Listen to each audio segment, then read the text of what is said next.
Well, good evening, folks, and welcome to Jefferson City, Missouri, Atkins Stadium's the site for tonight's matchup between the visiting Kirksville Tigers and the hometown team, the Capital City Cavaliers. It's week 9 of high school football right here on MC 22. And we have got a good one for you tonight as you see the Capital City band all dressed to the dawn on senior night, because this is the last week of the regular season, Joe, because next week we get a chance to see when it matters most in the playoffs. That we do, and you take a look at the Class 5 District 4 standings right now, just a complete juggernaut between the 2 and 4 line right now. With 7 teams currently, you see holding that top line at 7-1, and in the point standings, as you see, as we take a look also at the brackets, you see Capital City currently second in points, but because of the tiebreaker with Helias, and that was a game only decided by 2 a few weeks ago, Helias would get the 2 seed, Capital City would get the 3, but nonetheless potentially 2 home games for either Helias or Capital City in play, and that could depend on some of the action seen tonight. Yeah, and pay attention to the whole Indians, of course. They get the first round bye, #1 seed in that district. They have been top 10 in every single media ranking all season long. So Capital City's going to have a tough district to get through, but they got to take care of business tonight as we take a look at midfield for the coin toss. Capital City's got a couple of their captains out there tonight, and the one that we're going to pay attention to the most is probably the senior Hayden Carroll, their quarterback, their leader on the offensive side. But then on the defensive side, we've seen a ton of good play this year from Joe Schaefer. No question, and Joe Schaefer really one of those guys who's able to slide in, not only big on the defensive front, who's going to take you toe-to-toe, but also getting some pretty dominant kicks to get a little bit of that extra point action, as we've had the privilege of watching Capital City 3 times this season, and really just to see the turnaround that they've had all season long, thanks to these senior leaders, it's really going to set them nice to come up to playoff time. So Kirksville won the toss. They will defer, so Capital City will receive, and that gives us a chance to preview this Capital City offense led by Hayden Carroll at the quarterback position, but a ton of attack in that backfield. But for the backfield to make some noise tonight, you're going to see a lot of noise up front from that offensive line. And Gavin McDaniel, Matthew Wiegand, 2 of the guys are going to keep the right side of that offensive line really together and cohesive. And then from a skill position, Hurley Jacobs and Jalen Thomas, one of the best duos in the state, and even more remarkable that one's a senior and one's a freshman. And not only that too, but we've been talking so much about Hurley Jacobs, knowing that he was going to be a dominant running back to start the year. But what we've seen develop really the past 5 weeks, really the previous 5 weeks, ever since the game against Jefferson City, is Jalen Thomas really trying to come out of the shadows and learning underneath Jacobs and just really having that dynamic ground attack. That's what Coach Joe Collier really has been specializing with his team, and a reason why this team has had just such an incredible comeback from where they began, going 1-7, 1-9 in their first 2 years, and now going to 6-2 as it stands tonight. Possibility to go 7-2 should they get a win over a Kirksville team trying to fight to potentially get a bye of their own. Yeah, both these teams, Joe, on winning streaks. Kirksville won 42-0 at Fulton last week, and then on the road at Mexico, 1-1. Cavaliers on the return, they get up to the 40-yard line as we get set for the first offensive drive of the night for Capital City and company. And we've already previewed it a little bit between the running backs and Hayden Carroll. This is a prolific offense that has really come to light this season. No question, and it's one of those is that if you like guys that can run past defenses and really cut you up on the defensive line, Jacobs and Thomas are the ones who have just been getting it done all season long and really getting some bonus yards when you least expect it.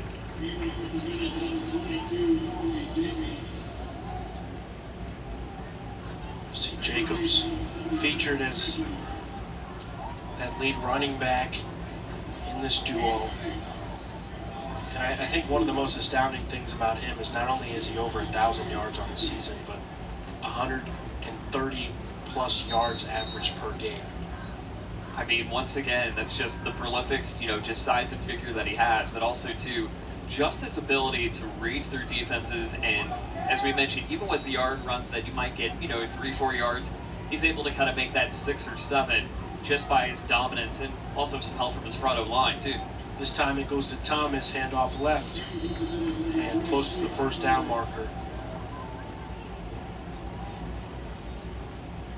And you're Third and short coming up for this Capital City offense. And I mean, you take a look also at Thomas too, averaging just under 150 yards, 143, we should say, on the season. It's just, who's going to take it one second or the other? Is it going to be Thomas or Jacobs? And it's really going to depend on what D-line you're going to see and how just they're going to be able to just kind of push one way or the other. As we see Jacobs just pushing up for the first down, it's really just dependent. Really, you could see him go back and forth, back and forth. But then again, Hayden Carroll has been known to take it in the air when you least expect it, and anytime he's done that, that's resulted in some positive feedback. You'll see a couple of good receivers mentioned in this offense as well. Cameron Harrison is one that you see really highlighted in this offense when Hayden Carroll throws the football. But now they're on the run. Jalen Thomas high-stepping it to the house. A 47-yard touchdown run on 1st and 10, and the freshman strikes first for the Cavaliers. What a great look and a great run for Jalen Thomas, just going untouched and just driving his way completely into the end zone on that with a play drive that was just 1 minute and 25 seconds in. In 1 minute and 25 seconds is all Jalen Thomas needs to get 6 on the board. Here's the extra point from A.J. Kemper. It is up and through. So it only took a couple of plays and a couple of first downs for Capital City to strike first. And Joe, I think that's what's so interesting about this Joe Collier installed wishbone offense. It's a joy to watch. It's a beauty that they're able to put together. But let's take a look at this Kirksville offense that's going to go to the field for the first time tonight. First for the offensive line, that's going to be protecting Isaac Danielson, the senior quarterback, who's thrown for close to 1,500 yards. He's going to need Tanner Ferguson, Sean Payton, Michael Corbett and company to take care of business up front tonight. And you mentioned, of course, Danielson, one of his primary targets being a Jalen Kent. Just really a big guy that has been getting, averaging over 100 yards a game for this Kirksville Tiger team. And also Drew Chrisman, though, getting just a shade under 92 on the rush as well. So you're going to be seeing both of those guys really try to help out this Kirksville Tiger offense and really kind of fuel that. So just as kind of what we've seen, the big rushing attack of Capital City going to be playing a big factor, but also too, Kirksville has multiple weapons on the ground and in the air. Here's a return for Drew Chrisman. And Chrisman gets just past the 25-yard line. Drew Chrisman be highlighted in this offense from a running back perspective. Not a team that runs the football a ton, but if they do, that first option is Chrisman, who's averaging just under 7 yards a carry. And that's just, once again, the ability of Kirksville really to kind of shake it up from having somebody in the air and someone on the ground. As we take a look at the yards per game, Kirksville averaging about 150 yards per game, or rushing yards, we should say, per game. So we're going to see a little bit more on that aerial attack, but Chrisman has been a big fire starter, we should say, on the ground. Oh, look at that. First play of the game, they go direct snap to Chrisman and motion the QB out to the left. That's one thing that this Capital City defense has been good at doing all season long, identifying formations up front and then being able to communicate that on a defensive perspective so that they're prepared. No question, and I think the ball IQ that we've seen this team really develop since week 1 and being able to identify just straight up front defenses, just being able to slow things down a little bit, really shows. Here's Danielson back to pass. Had a wide open target in his tight end, Nick Fortney, but in and out of the hands of the big 6'3", 200-pound tight end. Once again, just good ball IQ and just good coverage just to try to avoid any doubt for at least Kirksville to advance and moving forward. 3rd and 7. Pass complete. To the right side, down the sideline he goes. Look at a little burst of speed from Chrisman across midfield all the way up to the 36-yard line, but a flag in the backfield might bring it back. And just a good, nice little slant pass, sneaking up on Chrisman, taking it all the way up to the right side, but a hold will pull it back just a little bit more this time for Kirksville. So what was going to be a good run, now evaded. More of a chance that we'll get to see the Cap City defense continue to show what they're made of here on this first drive. We got to think about, too, just the timing of drives. We talked about Capital City scoring very quickly in that first 125, kind of uncharacteristic of a Cap City team that we've been used to seeing. Kirksville, we average drive time roughly that 3 to 4 minute range, so they're going to be slow and methodical too. Just keep an eye on that.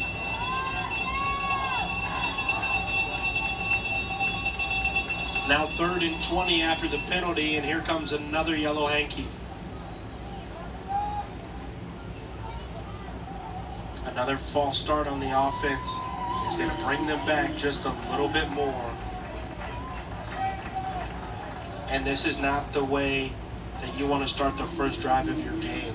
Pinned down inside the 15 after you had an opportunity to convert on 3rd and 7.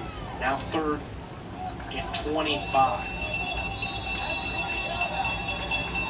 Absolute worst case scenario for Kirksville, and you don't have too much to work with. Looking for an option, rolling left, pass complete, caught by Chrisman. Across the 45, and the running back picks up his team on a big-time pitch and catch from Danielson to Chrisman. And just what a great route and a great sight for Chrisman, too. Just getting past 2 blue jerseys, just continuing to make something out of nothing at all. So just as Kirksville on the brink of getting pushed back even further, now just flirting with that Capital City territory. Trips right to the formation, 1 wide receiver down to the bottom of your screen. Rolling right, pass complete this time to Kent. Jalen Kent getting his hands on the football for the first time tonight, picks up a chunk of 7 to bring up 2nd and short. That's one thing that this Kirksville offense has been known for this year. If they can get the football moving quickly and their offense in motion, they can get dangerous. That they can, and if you take a look at their average margin of victories this season too, if they're winning, they are all guns ablaze and will not stop scoring to save their lives. They'll continue to keep scoring more, and getting those big plays. And look at that big play, picked off by Dante McRoberts. Is he gonna go all the way? If he gets a block, he cuts inside. Look at him to the house. Dante McRoberts, the junior. Right place, right time. And an INT for a score. Oh my goodness, just what a great sight from McRoberts, just to take it all the way. Great pressure coming in on the block as well. The great coverage coming in from Landon McNeil, just to get him inside and moving. And just like that, not even 3.5 minutes in the first quarter, Capital City already up to exactly the start that Coach Collier needed. AJ Kemker on for the extra point. It is up, through, and true. Well, Joe, 8:32 left to go in the first. 2 scores from the Capital City Cavaliers on senior night and homecoming. They've come out with a bang. Back in a bit on MC22.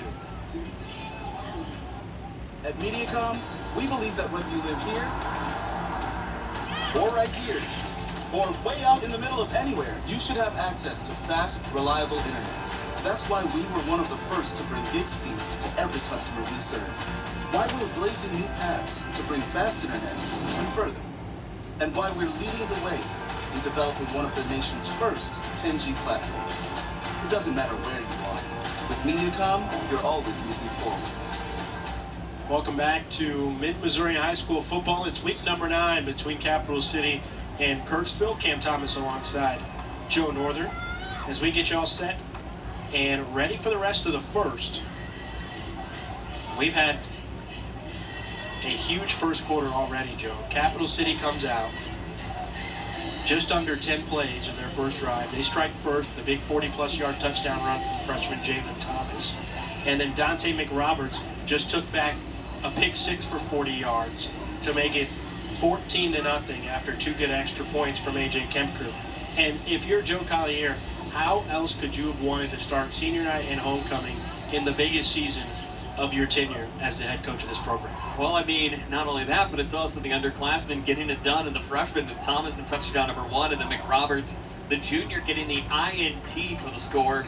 It's just, once again, just showing the sense of community that Collier has developed this season with his team. And also, just as you mentioned, the aggressive style of defense and the ability to just kind of read plays, read drives on a more intellectual level. And that's what we've seen this team do really, really good at. And if they find a time to strike early, they will make you pay quick. And keep in mind, Capital City has been known to score more in the first quarter than any other quarter. Now the question is can they withstand and just continue to go all gas, no brakes? Handoff on 1st and 10. They go to Drew Crispin. Picks up a couple on the play. You know, a couple of names to watch in this Capital City defense. Gavin McNeil, we see him in the backfield a ton. And there's another McNeil, Landon McDaniel, that is all over the field 24/7. And then the center on the offensive side of the football, Matthew Wiegand. We see him at the middle linebacker spot for Capital City. They go on the ground again, big time stop from Capital City. That's number 34, Nehemiah Hamilton, on the stop. But as you mentioned too, just those guys on the D-line really just in the trenches, with McNeil getting, just over 11 tackles per game.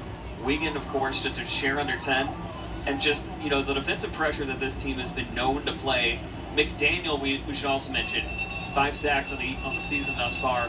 So a really good way of shutting the quarterback down. If they can slide in the pocket quick, they'll make you pay. Another big third down here for Kirksville. They go out to the flat passes, complete to none else than the senior Drew Crispin, who gets across the 30 and enough for Kirksville first down. Crispin being utilized quite a bit tonight, and just the dual offense receiver that Kirksville absolutely needs this evening. But they're going to have to try to get a few more plays, and just one 34-yard pass can move them a little bit closer and closer. But they have to withstand it there too. Trips right to the formation for Danielson. He faked the run and was going to throw out a screen out to his right to Jalen Kent, but Landon McDaniel was in the backfield ready to mop it up. That he was, and he was just ready to get moving, ready to just to slide in on the quarterback. He will make you pay quickly. Kent almost tripped up at the line of scrimmage, but instead picks up a couple of more across the 30 and brings up 3rd and 11. This Capital City defense has just flown to the football so far tonight. As we take a look at the comparison, look, Capital City on the offensive side really matching Kirksville, but the difference has been that pick 6 score from Dante McRoberts. As you hear the cowbells ring in the background, and our official is going to call a timeout. Illegal formation.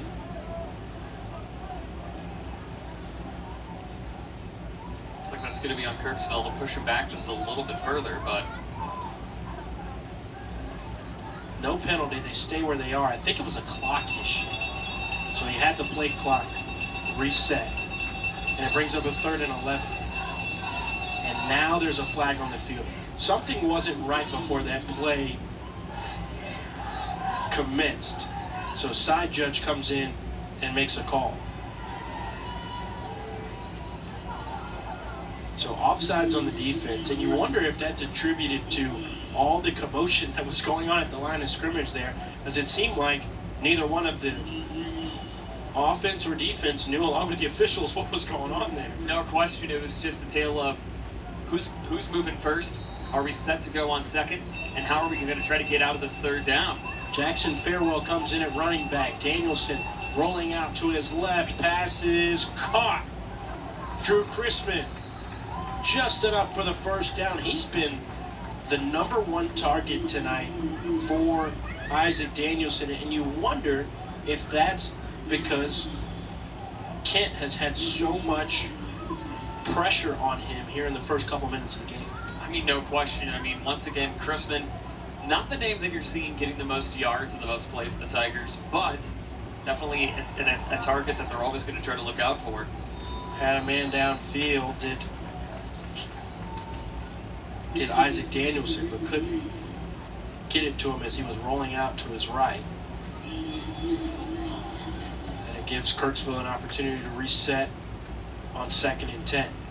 I mean, similar to that, most teams, if they are trying to prepare against Capital City, you're thinking of two names, Hurley Jacobs and Jalen Thomas.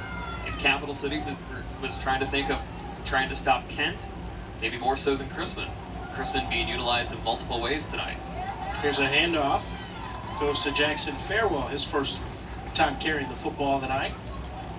6-foot senior and 165 pounds. He'll be featured in this backfield alongside Chrisman, but more of a scat back, a guy that will come in and change the pace. 3 wide receivers set for Danielson on 3rd and 2. He goes screen out to the right to Chrisman, jukes a defender, and gets across to the first down marker. Every time that Kirksville has needed a first down on this drive, 3-2 has been their man. And 3-2, it always wants to get you to be #1, or at least #1 of the down marker, we should say. Just Chrisman's ability just to try to make something out of nothing at all and just trying to continue to push things a little bit forward, keeping Kirksville's drive alive.